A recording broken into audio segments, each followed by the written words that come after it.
వాస్తు లేని ఇల్లు అంటే మీరు బాగా చూడండి, ఈ మధ్యకాలంలో చాలామంది వాస్తుని చూసి కట్టుకుంటున్నారు. దీనికి ఒక సామెత కూడా ఉంది. వాస్తు లేని ఇల్లు దయ్యాల కొంపతో సమానం అని మీకు మంచి నాడి ఉంది. అయితే ఎందుకు దయ్యాల కొంపతో సమానం అంటే, మనకి ఒక ఇల్లు నిర్మాణం చేసేటప్పుడు అష్టదిక్పాలకులని మనం ఆ ఇంట్లో స్థానం కల్పిస్తాం అష్టదిక్పాలకులకి. అందుకే మీరు చూడండి, ఆగ్నేయం కానీ, వాయువు కానీ, ఈశాన్యం కానీ, నైరుతి కానీ, ఉత్తరం కానీ, దక్షిణం కానీ, తూర్పు కానీ, పడమర కానీ, ఇట్లా వాస్తుకు సంబంధించిన అన్ని అంశాలని చాలా బలంగా తీసుకున్న తర్వాత ఇంటి నిర్మాణం చేస్తాం. ఇంటి నిర్మాణం జరిగిన తర్వాత గృహవాస్తు పూజ చేస్తాం. గృహవాస్తు పూజ చేసిన రోజు మనం ఇంటిని ప్రారంభిస్తాం.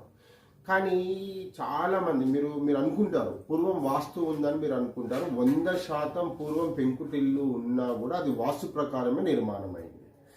ఎక్కడైతే వాస్తు దోషాలు ఏర్పడతాయో ఆ ఇల్లు మొత్తం దయ్యాల కొంపగా మారుతుందంటే ఆ ఇంట్లో నిత్యం ఏదో ఒక సమస్యతో బాధపడుతూ ఉంటారు. రకరకాల సమస్యలు ఉంటాయి, అది చెప్పుకోలేని బాధ ఉంటుంది. అసలు ఆ బాధలు ఎట్లాగా ఉంటాయి అంటే, నా జీవితం ఎందుకురా నాయన ఇంత దరిద్రం అన్న స్థితిలో ఉంటుంది.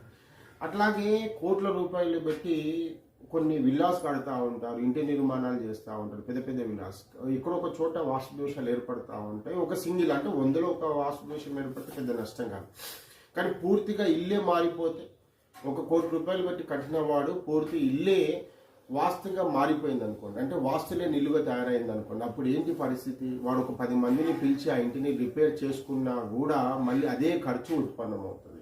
అట్లాగే వ్యాపారాలు చేసుకునే వాళ్ళకి కూడా ఎంతో కొంత మంచి జరగాలి కాబట్టి ఇక్కడ మేము కొన్ని ఇండ్లని చూసినప్పుడు, అంటే మేము ఈ వాస్తుకి సంబంధించి మేము కొన్ని ఇండ్లకి వెళ్ళి ప్రత్యేకంగా పరీక్షించినప్పుడు అక్కడ మనము పాపం మీరు ఇట్లా కట్టుకోవాలనుకున్నప్పుడు వాడికి బాధ అవుతుంది. ఈ ఇల్లుని ఇట్లాగా చేసేసి ఇట్లా కట్టుకోవాలన్నప్పుడు బాధ అవుతుంది.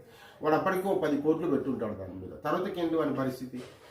కాబట్టి మేము వాళ్ళకి ఏం చేస్తామంటే, మీరు బాగా గుర్తుపెట్టుకోండి, మేము ఏది చేసినా కూడా మేము మొదలుకి చెప్తాము. మా దగ్గర నాణ్యతకి నమ్మకానికి మారు పేరుగా శ్రీ సరస్వతి ఆయుర్వేదం ఎప్పటికీ వరదిల్లుతూనే ఉంటుంది. మేము ఉన్నాం ఈ రోజులు. ఇక్కడ ఇట్లాంటి నిర్మాణాలు ఎప్పుడైనా జరిగినప్పుడు, వాస్తు దోషాలు ఏర్పడినప్పుడు వాళ్ళకి మేము ఏం చేస్తామంటే, ఇక్కడ చూడండి, ఈ యంత్రాన్ని వాళ్ళకు ప్రత్యేకంగా మేము తయారు చేసి ఇస్తాం. ఈ యంత్రాన్ని ఇవ్వడం ద్వారా ఏం జరుగుతుందంటే, ఈ యంత్రాన్ని మేము 40 రోజులు మండల పూజ యంత్రానికి ప్రాణప్రతిష్ఠ చేస్తాం. వాళ్ళ గోత్రనామాల మీద ప్రాణప్రతిష్ఠ చేసి మేము ఈ యంత్రాన్ని వాళ్ళ ఇంట్లోకి వెళ్ళి స్థాపితం చేసిన తర్వాత ఆ గృహ దోషాలకు సంబంధించిన బాధలన్నీ నివృత్తి అయ్యి వాళ్ళకి మళ్ళీ 1 నెల తర్వాత, ఈ యంత్రం స్థాపించిన 1 నెల తర్వాత మళ్ళీ వాళ్ళకి స్వస్థత చేకూరుతుంది. అంటే మళ్ళీ మంచి జరిగే అవకాశాలు ఉంటాయి.